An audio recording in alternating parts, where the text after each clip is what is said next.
नमस्कार, India TV देख रहे हैं आप। आपके साथ मैं हूं प्राची पाराशर। अभी से ठीक आधे घंटे के बाद रात 8:30 बजे यूनाइटेड नेशंस सिक्योरिटी काउंसिल में एक अर्जेंट मीटिंग होने जा रही है। यूएनएससी की अर्जेंट मीटिंग वेनेजुएला के मुद्दे पर बुलाई गई है। इस मीटिंग को रूस और चीन के कहने पर बुलाया गया है। मीटिंग का शीर्षक है threats to international peace and security. इस मीटिंग में रूस और चीन मिलकर अमेरिका को घेरने वाले हैं। इस बीच अभी की दूसरी बड़ी खबर भी अमेरिका से ही आ रही है। वेनेजुएला के पूर्व राष्ट्रपति निकोलस मादुरो और उनकी पत्नी को हेवी सिक्योरिटी के बीच डिटेंशन सेंटर से निकालकर हेलीकॉप्टर से दूसरी लोकेशन पर ले जाया गया, जहां से बख्तरबंद गाड़ी में बैठाकर दोनों को न्यूयॉर्क सिटी कोर्ट ले जाया गया है। न्यूयॉर्क कोर्ट में ही दोनों पर ड्रग ट्रैफिकिंग, नार्को टेररिज्म और अमेरिका के खिलाफ खतरनाक हथियार रखने के आरोप में केस चलेगा। तीसरी बड़ी खबर भी अमेरिका से ही है। अमेरिका के सिंसिनाटी में उपराष्ट्रपति जेडी वेंस के घर पर हमले की खबर है। वेंस के घर पर पथराव हुआ है, जिसके बाद सीक्रेट सर्विस एजेंट्स ने एक शख्स को हिरासत में लिया है। लेकिन हिंदुस्तान के लिए सबसे बड़ी हेडलाइन है डोनाल्ड ट्रंप की नई धमकी। ट्रंप ने एक बार फिर हिंदुस्तान को धमकाने की कोशिश की है। डोनाल्ड ट्रंप ने कह दिया कि रूस से तेल खरीदना बंद नहीं होगा तो टैरिफ और बढ़ा देंगे। इसके बाद पूरी दुनिया में एक डिबेट शुरू हो गई। क्या ट्रंप से डील करना सिर्फ नरेंद्र मोदी को आता है? Modi's a very good man. Yeah. Modi's a very good man. Yeah. He's a good guy. He's a good guy. Trump Modi को वेरी गुड मैन बताते हैं। ट्रंप मोदी को गुड गाय बताते हैं। फिर अगली लाइन में हिंदुस्तान को क्यों धमकाते हैं?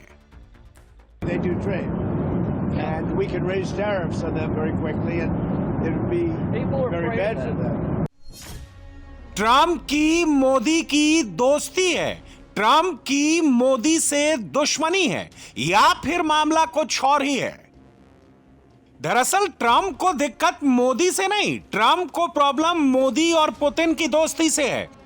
ट्रंप को खुन्नस मोदी से नहीं, ट्रंप को खुन्नस भारत और रूस के रिश्तों से है।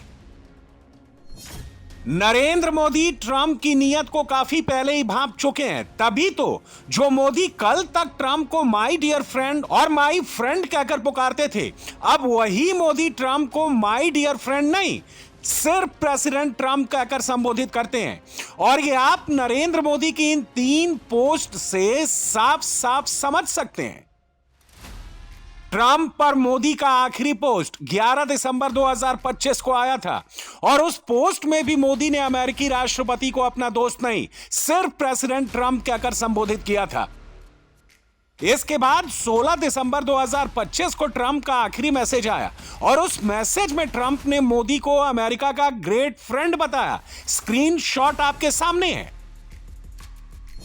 फिर अचानक 20 दिन में ऐसा क्या हो गया कि ट्रंप ने भारत को दोबारा धमकाना शुरू कर दिया? ट्रंप ने मोदी को गुड मैन तो बताया, लेकिन भारत पर टैरिफ बढ़ाने वाला टेप अचानक क्यों बजाया? यह देखने और समझने से पहले आपको 2 किरदारों पर ध्यान देना होगा। किरदार नंबर 1 है अमेरिकी सेनेटर लिंडसे ग्राहम, और किरदार नंबर 2 है अमेरिकी राष्ट्रपति ट्रंप। सोमवार को अमेरिकी राष्ट्रपति अपने एयरफोर्स 1 में पत्रकारों के सवाल का जवाब दे रहे थे। तभी अमेरिकी सेनेटर लिंडसे ग्राहम ने रूसी तेल का जिक्र करके भारत का नाम लिया, एक किस्सा सुनाया, और फिर ट्रंप ने उसी किस्से को आगे बढ़ाकर यह झूठ फैलाया कि मोदी ने उन्हें खुश करने के लिए रूस से तेल की खरीद कम कर दी। ट्रंप के इस झूठ की पोल हम आगे खोलेंगे, पहले यह क्लिप सुनिए। So he put a 25% tariff on India for buying Russian oil. I was at the Indian ambassador's house about a month ago, and all he wanted to talk about is how they're buying less Russian oil. Would you tell the president to relieve the tariff? This stuff works. I really do believe that what he did with India is the chief reason India is now buying substantially less Russian oil. And after Well, this, they wanted to make me happy, basically. He wanted to. Modi's a very good man. Yes. He's a good guy. He knew I was not happy, and it was important to make me happy. They do trade, and we can raise tariffs on them very quickly, and it would be very bad for them. इस बयान में Trump ने 3 केसरिया से मन जोगी हुआ रे, दिल झूमे देखो।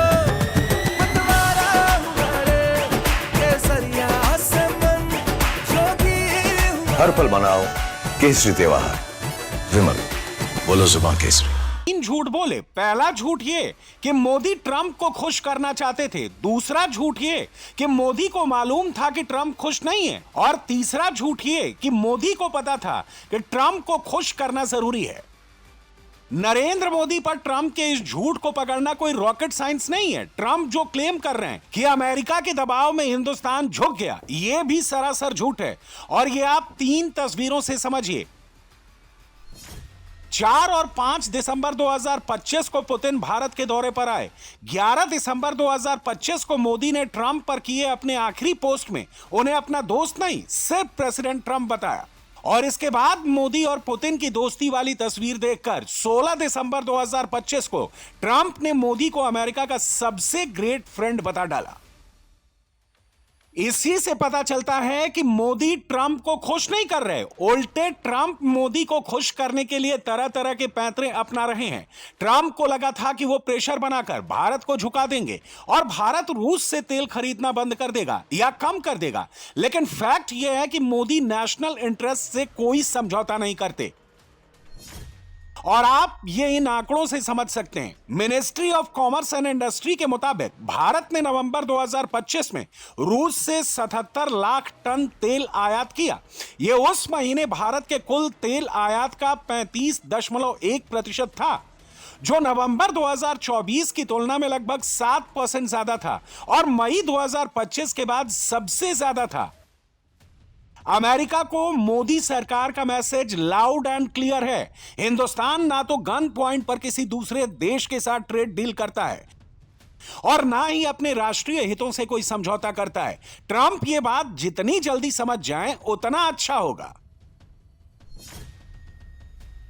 बस यही कहूंगी कि जो दोस्ती और मित्रता थी डोनाल्ड ट्रंप और नरेंद्र मोदी जी की, उम्मीद ये थी कि जो टैरिफ्स हम पे लगे वो ना लगते, एक अच्छी पॉलिसी बनती, एक जल्द से ट्रेड डील होता। पर जब से वो चुनकर आए हैं सब चीज़ उलट ही हो रही है। और रही बात रशिया ऑयल को लेकर, वो बार बार खुद जाकर वेनेजुएला पे अटैक कर देते हैं। वेनेजुएला के जो राष्ट्रपति हैं उनको लेकर न्यूयॉर्क आ जाते हैं।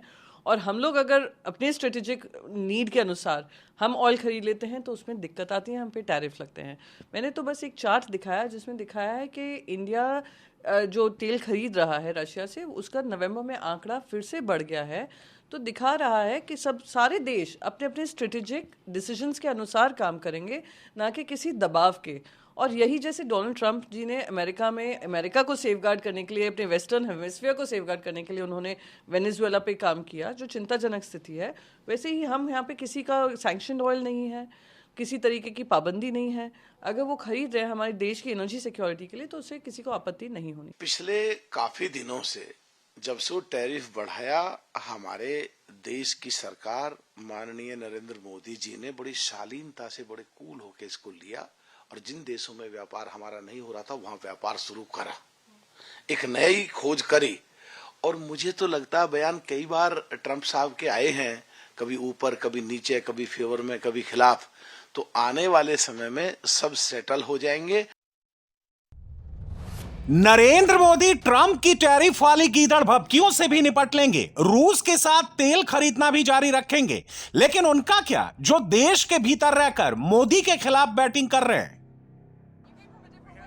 टाइमिंग नोट करने वाली है। नए साल में जैसे ही ट्रंप ने भारत पर टैरिफ बढ़ाने की धमकी दी,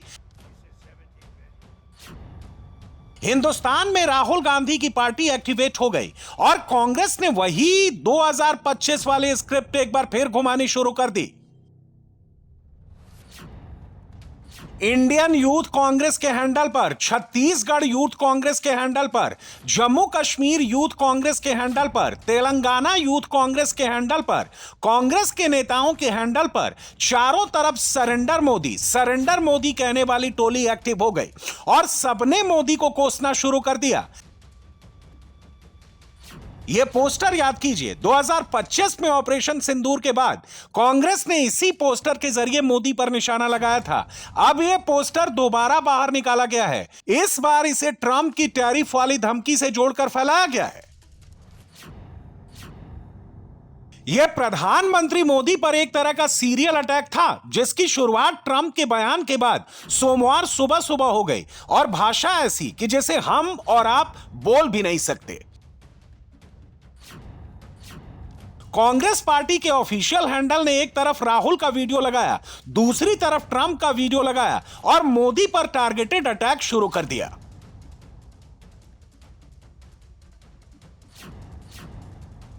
मोदी की फोटो एडिट करके उसमें ट्रंप की परछाई फिट करके हिंदुस्तान के प्रधानमंत्री के खिलाफ कांग्रेस ने दुष्प्रचार करना शुरू कर दिया। कांग्रेस पार्टी के हैंडल्स पर ऐसे पोस्टर्स का यह सिलसिला सोमवार सुबह से लेकर दोपहर तक चलता रहा।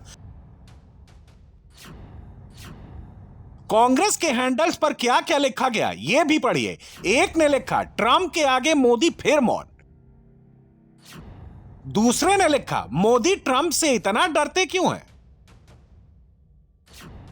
कांग्रेस पार्टी की सोशल मीडिया को लीड करने वाली सुप्रिया श्रीनेत ने फौरन वीडियो बनाया, उसमें मोदी के खिलाफ नमक मिर्च लगाया और हर जगह फैलाया। Trump stands there sniggering, humiliating, making fun of India. Modi से नफरत ऐसी कि राहुल और उनकी पार्टी के नेता ट्रंप और अमेरिकी सेनेटर की फैलाई हर झूठी बात मान लेते हैं और फिर वीडियो बनाकर मोदी के खिलाफ जिस भाषा का इस्तेमाल करते हैं वो कम से कम एक जिम्मेदार विपक्ष की भाषा तो नहीं हो सकती। Trump happy.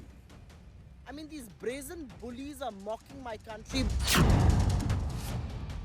उन्होंने ये ट्रंप ने कहा कि भारत के एम्बेसडर ने मेरे साथ मेरे पास आए और मिलके बात करे और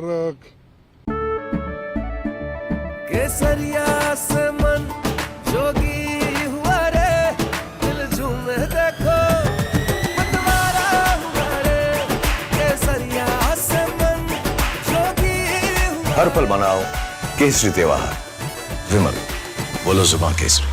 उन्होंने कहा कि हम रसिया से तेल लेना कम कर दिए हैं। तब उन्होंने ये कहा कि अच्छी बात है, मुझे मालूम है मोदी अपने को इज्जत देता है और मेरी बात सुनता है, ये उन्होंने कहा। तो इसका मतलब क्या है कि मोदी जी उनके कंट्रोल में है और वो एक बात कहा उन्होंने कुछ ये कि वो अच्छे हैं और हमको खुश रखना चाहते हैं। तो इसीलिए मुझे एक डायलॉग याद आती है कि कौन सा एक पिक्चर कर्म क्या कौन सा की जिसमें बोला है मोगम्बो खुश है, मिस्टर इंडिया। एक पिक्चर में कहा था कि ये बात एम्बेसडर कहने के बाद मोगम्बो खुश है, ऐसा ट्रंप ने बोला। अब इस तरह की अगर सोच रखने वाले लोग दुनिया में डराने की कोशिश करते हैं तो भारत झुकने वाला नहीं है। लेकिन मोदी जी उनके सामने क्यों अपना नाक घिसट रहे मुझे मालूम नहीं। ये बहुत बड़ा देश को नुकसान है। खड़े हो जाओ, सब लोग देश के लिए खड़े हैं, मजबूत है, लेकिन तुम झुकने की बात करते हो और वो कुछ भी कहता है तो आप मुंडी हिलाते हो। तो इसीलिए देश मुंडी हिलाने के लिए आप चुन के प्राइम मिनिस्टर नहीं भेजे। यहाँ पर आपको देश की रक्षा और स्वाभिमान गर्व के साथ बात करना चाहिए, ना कि मेरी बात सुन के उन्होंने आयल कम कर लिया, मेरी बात सुन के उन्होंने शांति लाई। ये सब क्या दर्शाता है? ये सब दर्शाता है कि भारत कमजोर है और जो भी हम कहते हैं वो करते हैं प्राइम मिनिस्टर, ये मैसेज जाता है। इससे बहुत बड़ा नुकसान हमारे देश को भी होता है। The reality is that Narendra Modi is a coward, a weak man who cannot stand up to bullies to defend India's honor. Trump ने कहा, कांग्रेस के अध्यक्ष ने खुल्लम खुल्ला ट्रंप और अमेरिकी सीनेटर की बातों को सच मान लिया, मोदी को कमजोर बता दिया।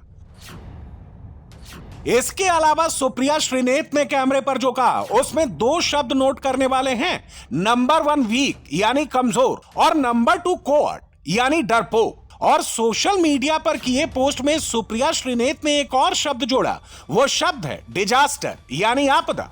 राहुल की करीबी सुप्रिया श्रीनेत देश के प्रधानमंत्री के लिए आपदा जैसे शब्दों का इस्तेमाल कर रही हैं। और ऐसा करके कांग्रेस पार्टी और मोदी के दूसरे विरोधी खुल्लम खुल्ला हिंदुस्तान के दुश्मनों का मनोबल बढ़ा रहे हैं। ऐसा मोदी जी को हैंड ओवर कर देना चाहिए बागडोर ट्रंप को कि आप चलाइए हमारे देश को। हिम्मत तो है नहीं, जो डांट पड़ती है अमेरिका से वो करना पड़ रहा है। बगल में पाकिस्तान है। जब युद्ध हुआ तो ट्रंप ने डांटा कि 24 घंटे का अल्टीमेटम है, युद्ध विराम कर दो। 5-6 घंटे में मोदी जी सरेंडर कर गए। फिर सरेंडर कहाँ कर गए कि तेल रसिया से नहीं खरीदना है, तो कम कर दिया था। अब पूरी तरह से रसिया से तेल खरीदना बंद करें तो यह है धमकी, यानी हमारी विदेश नीति को ट्रंप चलाएंगे और कुछ हद तक चला रहे हैं। तो ये समाज को फंटासी में, देश फंटासी में जी रहा है। लेकिन फंटासी इसलिए मैं कह रहा हूं कि दुनिया का कोई देश हमारे साथ में ऑल वेदर फैन नहीं है। इतनी बड़ी हमारी डिफीट है, फिर भी जनता है फैंटासी में, उसको ड्रीम में, सपने में जी रही है। मैं तो चिंतित, कई पूरा भारतवर्ष, मैं अकेला क्यों कहूं, करोड़ों लोग चिंतित हैं। अभी वेनेजुएला में हुआ, जो एक इस प्रकार का उदाहरण है कि जिसमें भूतकाल में हम कभी चुप नहीं रहे। हमारी एमईए की एडवाइजरी मैंने देखी, सैनिटाइज्ड एडवाइजरी, जैसे कोविड में रेलवे स्टेशन पे लगाई जाती थी, उस तरह की। चिंता का विषय है कि अमेरिकन राष्ट्रपति जिस बॉडी लैंग्वेज से और स्पोकन लैंग्वेज से हमारे प्राइम मिनिस्टर और हमारे देश के बारे में टिप्पणी कर रहे हैं, वो जानते थे मैं खुश नहीं था, मुझे खुश करने के लिए उन्होंने ये किया, वो किया, तेल वहां से लेना कम किया, वगैरह वगैरह। ये भूल जाते हैं सरकार आने जाने की चीज है। भारतवर्ष की अस्मिता, उसकी इयत्ता, स्वायत्तता, सोच की और विरासत जो है, उसके साथ खिलवाड़ कोई ना करे। दरअसल कांग्रेस पार्टी और मोदी के सियासी विरोधी मौके की तलाश में थे और नए साल में उन्हें यह मौका ट्रंप ने दे दिया। फिर क्या था, उधर ट्रंप ने टैरिफ बढ़ाने वाला बयान दिया और सोमवार सुबह से कांग्रेस का पूरा इकोसिस्टम दाना पानी लेकर मोदी पर टूट पड़ा। शाम होते होते कांग्रेस ने वही 2025 वाला नरेंद्र सरेंडर वाला एजेंडा चलाना शुरू कर दिया और इसके लिए कांग्रेस की ऑफिशियल हैंडल ने कितने घटिया स्तर की राजनीति की, ये आप इस पोस्टर में देख सकते हैं। कांग्रेस ने अपने इस पोस्ट में भारत के प्रधानमंत्री को ट्रंप के सामने मजबूर दिखाया और इस पोस्टर को वही कमजोर प्रधानमंत्री वाला कैप्शन दिया जिसका जिक्र सुप्रिया श्रीनेत ने अपनी पोस्ट में किया था। सोचिए, जिस ट्रंप ने ऑपरेशन सिंदूर के बाद भारत और पाकिस्तान को लेकर यह झूठ कहा था कि दोनों देश हजारों साल से लड़ रहे हैं, कांग्रेस ने उस झूठ को भी मान लिया और अब कांग्रेस नरेंद्र मोदी पर ट्रंप के फैलाए झूठ को भी अपनी सियासी सुविधा के अनुसार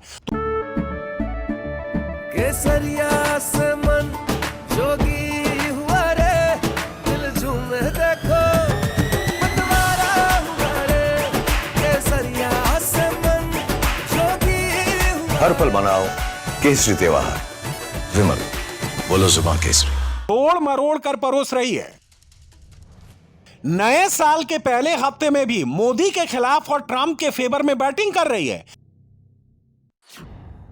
आप सभी लोग, विपक्ष के लोग बहुत बोले थे कि डोनाल्ड ट्रंप ने ऑपरेशन सिंदूर के बाद भारत पाकिस्तान की मध्यस्थता की बात कही थी और इसको लेकर हमारे विरोधी बहुत उछल उछल के बोल रहे थे। तो 11 मई 2025 को डोनाल्ड ट्रंप ने यह भी बोला था कि 1000 ईयर से इंडिया और पाकिस्तान के बीच की लड़ाई है और कश्मीर उससे जुड़ा हुआ मुद्दा है। तो मैं पूछना चाहता हूं, इन लोगों में से किसी ने सवाल किया कि 78 साल पहले बना हुआ देश में 1000 साल पुरानी लड़ाई क्यों है? ये वही 1000 साल की लड़ाई है जिसका 1000 साल आपको दिखाई पड़ रहा है। और ये मैं केवल अपने मन से नहीं कह रहा हूं, पूछिए पाकिस्तान की सरफेस टू एयर मिसाइल का नाम क्या है? Ghazni. Air to air missile का नाम बाबर। दूसरी मिसाइल का नाम Gauri.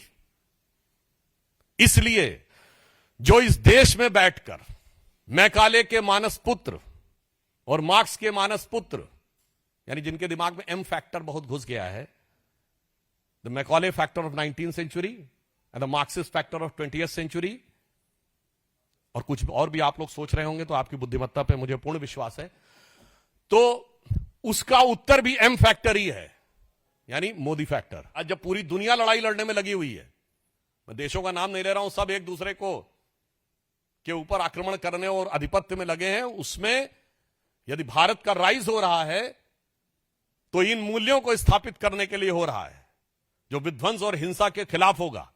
India is all set to rise, not to dominate the world but to motivate the world.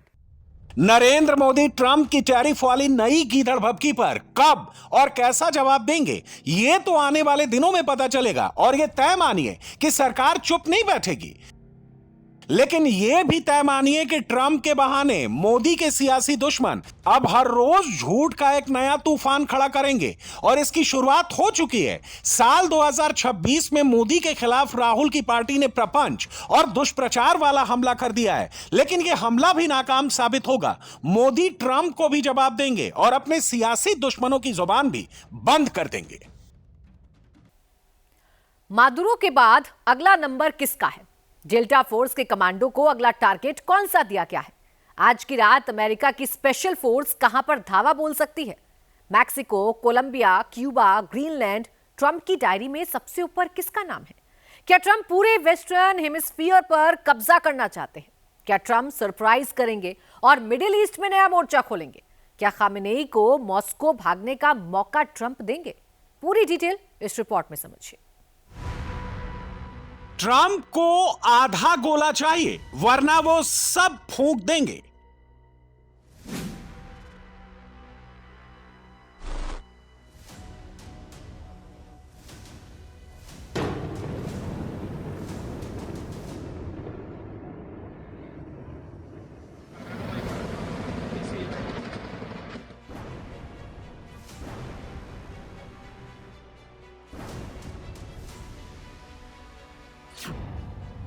जनवरी में वेनेजुएला के बाद ट्रंप कहां करेंगे अगला धमाका?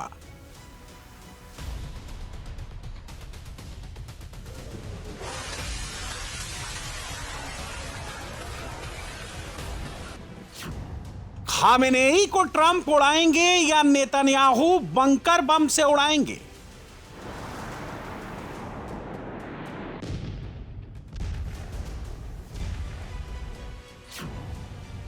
ईरान के खामेनेई, क्यूबा के कानेल, कोलंबिया के गुस्ताओ पेट्रो, मैक्सिको की क्लाउडिया शीनबाम बहुत डरी हुई हैं। वजह वेनेजुएला के राष्ट्रपति निकोलस मादुरो की ये तस्वीरें हैं, जिन्हें ट्रंप के कहने पर न्यूयॉर्क में खुली गाड़ी में परेड कराई जा रही है।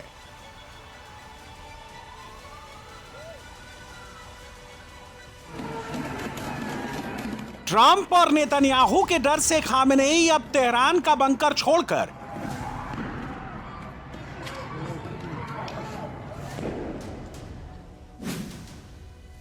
मॉस्को की फ्लाइट कभी भी पकड़ सकते हैं। बैग और सूटकेस पैक होने का दावा किया जा रहा है।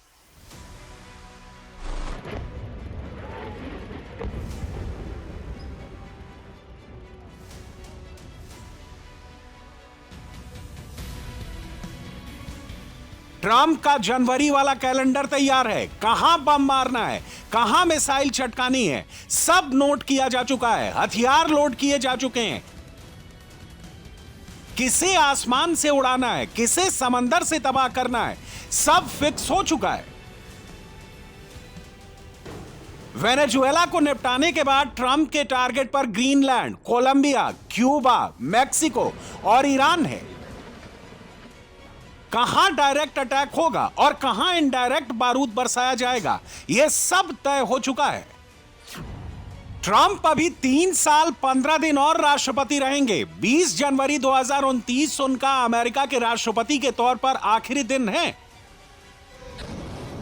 उससे पहले ट्रंप क्या आग से खेलेंगे? क्या अगला नंबर ग्रीनलैंड का है?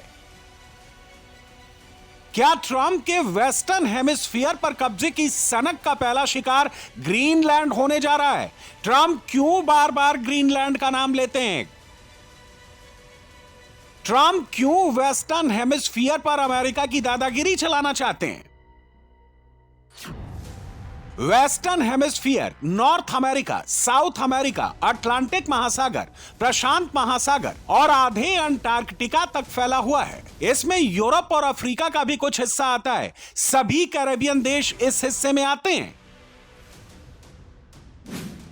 यूरोप, अफ्रीका, एशिया और ओशिनिया के करीब 25 देशों को अगर छोड़ दें तो वेस्टर्न हेमिस्फीयर के करीब 31 देश हैं, जिनमें करीब 12 देशों से अमेरिका का पंगा है।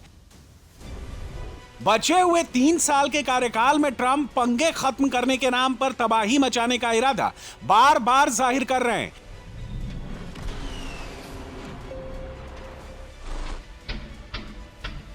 ट्रंप ने नए साल में इसकी शुरुआत वेनेजुएला से कर दी है।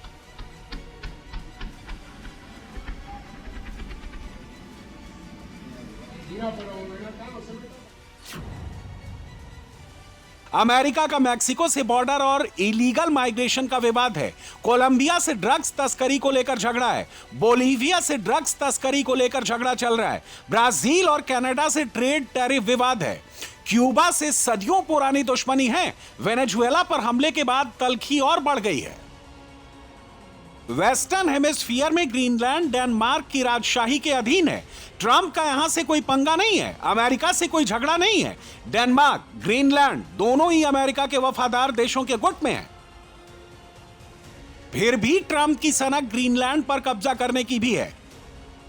We need Greenland for national security, not for minerals. We have so many sites for minerals and oil and everything. We have more oil than any other country in the world. We need Greenland for national security. And if you take a look at Greenland, you look up and down the coast, you have Russian and Chinese ships all over the place. Greenland से America का कोई border touch नहीं करता। बीच में Canada आता है, फिर Labrador सागर के बाद ग्रीनलैंड। ट्रंप को फिर ग्रीनलैंड पर कब्जे की भूख क्यों है? ग्रीनलैंड जो डेनमार्क का एक ऑटोनोमस द्वीप है, उसके भी मेनलैंड से यहां का बॉर्डर टच नहीं करता। डेनमार्क के बाद उत्तर अटलांटिक महासागर, फिर आइसलैंड और उसके बाद समंदर और फिर ग्रीनलैंड का बॉर्डर शुरू होता है।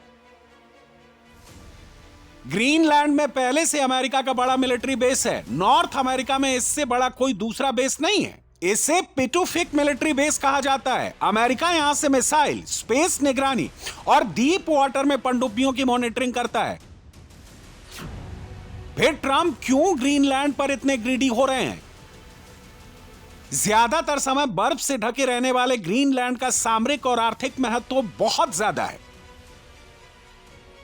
ग्रीनलैंड यूरोप और अमेरिका के बीच बफर जोन की तरह काम करता है। सामरिक तौर पर यह अमेरिका के ballistic missile, early warning system और सैन्य अभियानों के लिए आदर्श लोकेशन है। अगर रूस कभी लंबी दूरी की बैलिस्टिक मिसाइल अमेरिका पर चलाता है तो वो ग्रीनलैंड के ऊपर से जाएंगी।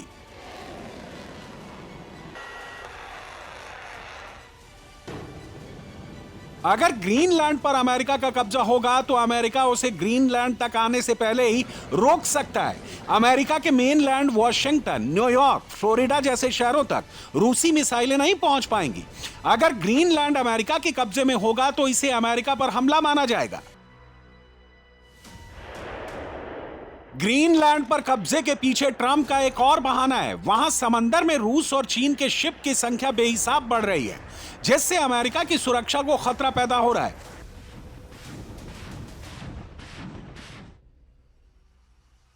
दरअसल सुरक्षा को खतरा तो बहाना है। ट्रंप का असली निशाना ग्रीनलैंड में छुपी अकूत दौलत है। ग्रीनलैंड में ग्रेफाइट, तांबा, निकल, लिथियम के बड़े भंडार हैं जो मॉडर्न टेक इंडस्ट्री के लिए बहुत जरूरी हैं। तेल और सोने के लिए वेनेजुएला पर ट्रंप स्ट्राइक कर चुके हैं। अब रेयर अर्थ मटेरियल के लिए क्या नाटो के ही देशों पर हमला करेंगे या डरा कर कब्जा करेंगे? डेनमार्क की प्रधानमंत्री मेटे फ्रेडरिक्सन ने ट्रंप को चेतावनी भरे लहजे में कहा है, ग्रीनलैंड और डेनमार्क के लोग बिकाऊ नहीं हैं। अमेरिका का ग्रीनलैंड पर कब्जा करने की बात बिल्कुल बेतुकी है। डेनमार्क और ग्रीनलैंड नाटो के मेंबर हैं। नाटो की सुरक्षा गारंटी उन्हें मिली हुई है। ग्रीनलैंड को लेकर पहले से अमेरिका और डेनमार्क के बीच एक समझौता है जो उसे ग्रीनलैंड का पूरा एक्सेस देता है। मैं अमेरिका से आग्रह करती हूँ, अपने सहयोगी देश को धमकियां देना बंद करें। ट्रंप ने वेनेजुएला के अंतरिम राष्ट्रपति डेल्सी रोड्रिग्स को अमेरिका की शर्तें नहीं मानने पर मादुरो से बुरा हश्र करने की धमकी दी है। We're dealing with the people. We're dealing with the people that just got sworn in. And don't ask me who's in charge because I'll give you an answer and it'll be very controversial. What does that mean? It means we're in charge. Have you spoken with her? We're in charge. दरअसल Trump Venezuela की सत्ता में Nobel prize winner Maria Corina Machado को सत्ता में बिठाना चाहते हैं। निकोलस मादुरो को उठाए जाने के बाद मारिया पहली बार नॉर्वे की राजधानी ओस्लो में पब्लिक के बीच आई। अब वो काराकस जाने की तैयारी कर रही हैं, जहां लोग वेनेजुएला की करेंसी बोलीवर को सड़कों पर उड़ा रहे हैं। एक अमेरिकी डॉलर की कीमत 304 बोलीवर के बराबर है। करेंसी का भाव गिरने से लोग नाराज हैं। ट्रंप ने वेनेजुएला पर मध्ययुगीन कबीलाई सरदारों की तरह हमला बोलकर साउथ अमेरिकन देशों में युद्ध को पहुंचा दिया है। कोलंबिया की सेना ने अमेरिका के हमलों का जवाब देने की तैयारी शुरू कर दी है। अमेरिका अगर कैरेबियन सागर पार कर कोलंबिया पर वेनेजुएला वाली ट्रिक अपनाता है तो उसे मुंहतोड़ जवाब देने की तैयारी कोलंबिया ने कर ली है।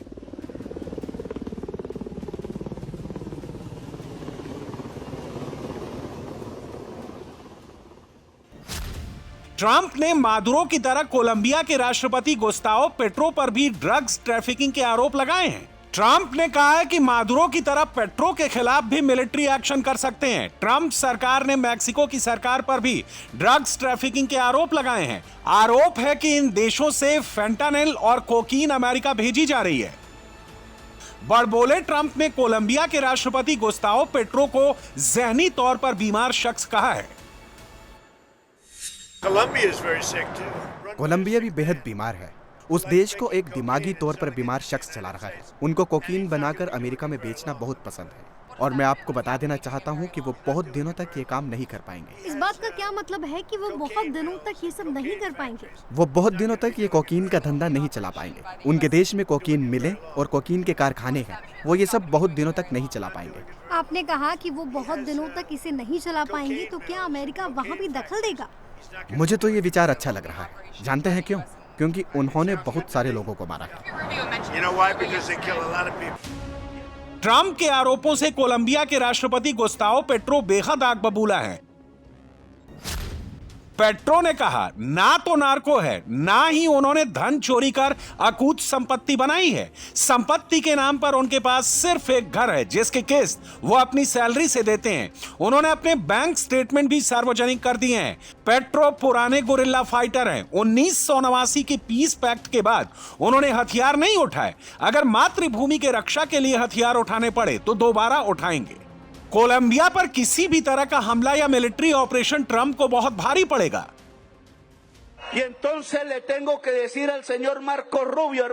अगर आप मुझे जेल में डालना चाहते हैं तो कोशिश करके देखिए। अगर आप मुझे नारंगी वर्दी पहनाना चाहते हैं तो कोशिश करके देखिए। कोलंबिया की जनता मेरी रक्षा के लिए सड़कों पर उतर आएगी।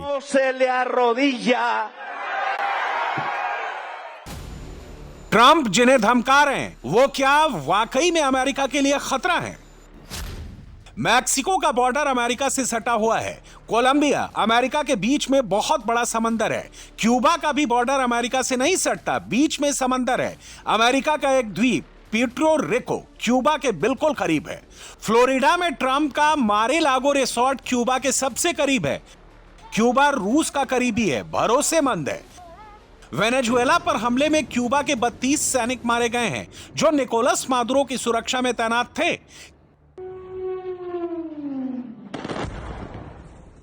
क्यूबा में 2 दिन का शोक मनाया जा रहा है।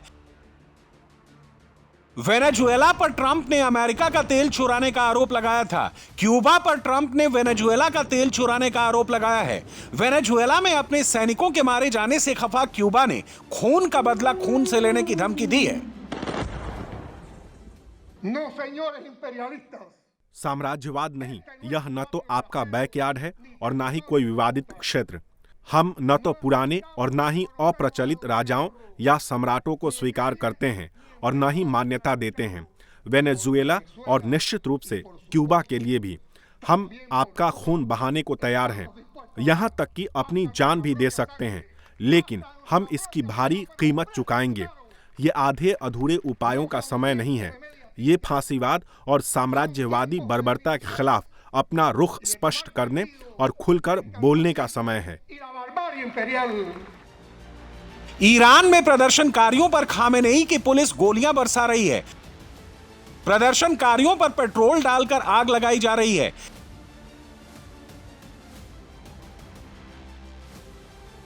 खामेनेई के लिए हालात दिन ब दिन खराब होते जा रहे हैं। इराक से सटे इलाकों में प्रदर्शनकारियों ने भी हथियार उठा लिए हैं। ईरान में अब जेन जी गोली का जवाब गोली से दे रहे हैं।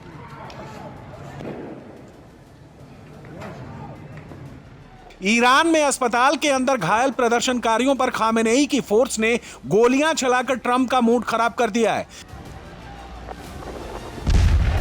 मैक्सिको और कोलंबिया से पहले ट्रंप ईरान का हिसाब किताब कर सकते हैं, इजरायल को हमले के लिए बोल सकते हैं।